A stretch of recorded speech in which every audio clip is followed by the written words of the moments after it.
हर हर महादेव भक्तों, आज की कथा में हम लोग पढ़ेंगे क्यों प्रजापति दक्ष ने नारद को एक जगह कभी न ठहरने का शाप दिया था। ब्रह्मा जी कहते हैं, नारद, प्रजापति दक्ष अपने आश्रम पर जाकर मेरी आज्ञा पा हर्ष भरे मन से नाना प्रकार की मानसिक सृष्टि करने लगे। उस प्रजा सृष्टि को बढ़ती हुई न देख प्रजापति दक्ष ने अपने पिता मुझ ब्रह्मा से कहा। दक्ष बोले, ब्राह्मण तात प्रजानाथ, प्रजा बढ़ नहीं रही है। प्रभु, मैंने जितने जीवों की सृष्टि की थी वे सब के सब उतने ही रह गए हैं। प्रजानाथ, मैं क्या करूं? जिस उपाय से ये जीव अपने आप बढ़ने लगे वह मुझे बताइए, तदनुसार मैं प्रजा की सृष्टि करूंगा, इसमें संशय नहीं है।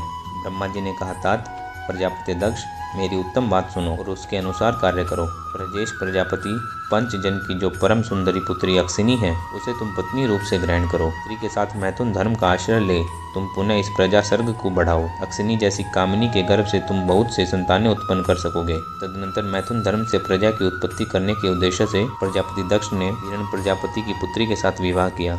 अपनी पत्नी वीरणी के गर्भ से प्रजापति दक्ष ने 10,000 पुत्र उत्पन्न किए जो हर्यश्व कहलाए। मुने, वे सब के सब पुत्र समान धर्म का आचरण करने वाले हुए। पिता की भक्ति में तत्पर रहकर वे सदा वैदिक मार्ग पर ही चलते रहे। वह नारायण सर नामक परम पावन तीर्थ है जहाँ दिव्य सिंधु नद और समुद्र का संगम हुआ है। उस तीर्थ जल का ही निकट से स्पर्श करते ही उनका अंतकरण शुद्ध एवं ज्ञान से संपन्न हो गया। उनकी आंतरिक मल राशि धुल गई और वे परमहंस धर्म से स्थित हो गए।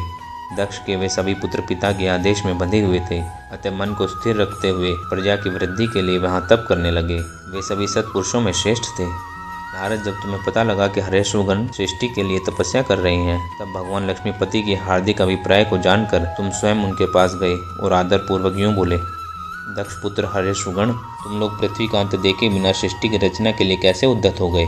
ब्रह्मा जी कहते हैं, नारद, हर्यश्व आलस्य से दूर रहने वाले थे और जन्म काल से ही बड़े बुद्धिमान थे।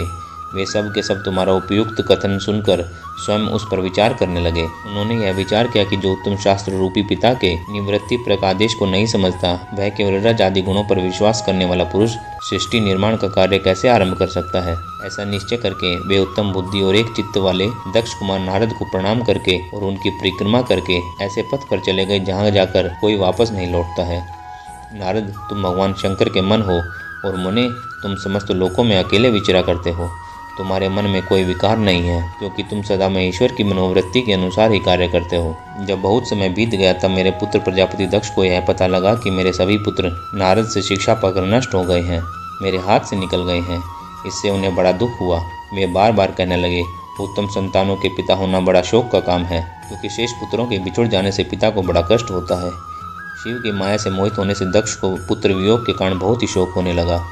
तब मैंने आकर अपने बेटे दक्ष को बड़े प्रेम से समझाया और सांत्वना दी। मेरी सांत्वना देने पर दक्ष पुनः पंचजन्य कन्या अक्सिनी के गर्भ से शबलाशु नाम के सहस्त्र पुत्र उत्पन्न किए।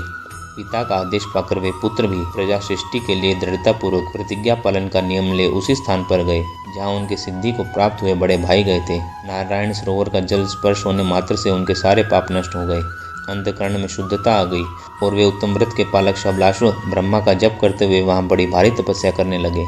उन्हें प्रजा सृष्टि के लिए उद्धत जान तुम पुनः पहले की भांति ईश्वरीय गति से स्मरण करते हुए और वही बात कहने लगे जो उनके बड़े भाइयों से कह चुके थे। मुने, तुम्हारे दर्शन अमोघ हैं, इसलिए तुमने उनको भी भाइयों का ही मार्ग दिखाया। अतएव वे भाइयों के ही पथ पर उद्धर्व गति को प्राप्त हुए। उसी समय प्रजापति दक्ष को बहुत से उत्पात दिखाई दिए। इससे मेरे पुत्र दक्ष को बड़ा विस्मय हुआ और वे मन ही मन बड़े दुखी हुए। फिर उन्होंने पूर्ववत तुम्हारी ही करतूत से अपने पुत्रों का नाश हुआ सुना। इससे उन्हें बड़ा आश्चर्य हुआ। वे पुत्र शोक से मूर्छित हो गए और अत्यंत कष्ट का अनुभव करने लगे। फिर दक्ष ने तुम पर बड़ा क्रोध किया और कहा, यह नारद बड़ा ही दुष्ट है। देववश उसी समय तुम दक्ष पर अनुग्रह करने के लिए वहाँ आ पहुँचे। तुम्हें देखते ही शोकावेश से युक्त हुए दक्ष के ओठ रोष से फड़कने लगे। तुम्हें सामने पाकर वे धिक्कारने और निंदा करने लगे। दक्ष ने कहा, ओ नीच, तुमने यह क्या किया? तुमने झूठ मूठी साधुओं का बाना पहन रखा है। इसी के द्वारा ठग कर हमारे भोले भाले बालकों का जो तुमने भिक्षुओं का मार्ग दिखाया है, ये अच्छा नहीं किया। तुम निर्दय और शठ हो, इसीलिए तुमने हमारे इन बालकों के, जो अभी ऋषि ऋण, देव ऋण और पितृ ऋण से मुक्त नहीं हो पाए थे, लोक और परलोक दोनों के श्रेय का नाश कर डाला। जो पुरुष इन तीनों ऋणों को उतारे बिना ही मोक्ष की इच्छा मन में लिए माता पिता को त्याग कर घर से निकल जाता है, सन्यासी हो जाता है, वह अधोगति को प्राप्त होता है।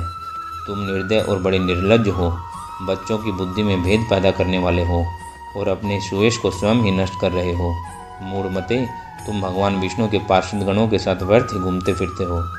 अधमादम, तुमने बारंबार मेरा अमंगल किया है, अतः आज से तीनों लोकों में विचरते हुए तुम्हारे पैर कहीं स्थिर नहीं रहेंगे, अथवा कहीं भी ठहरने के लिए सुस्थिर ठोर ठिकाना नहीं मिलेगा, ऐसा मैं श्राप देता हूँ।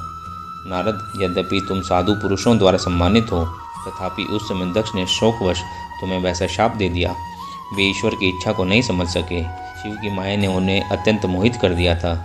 उन्हें तुमने उस शाप को चुपचाप ग्रहण कर लिया और अपने चित्त में विकार नहीं आने दिया। यही ब्रह्म भाव है। ईश्वर कोटि के महात्मा पुरुष स्वयं शाप को मिटा देने में समर्थ होने पर भी उसे सह लेते हैं।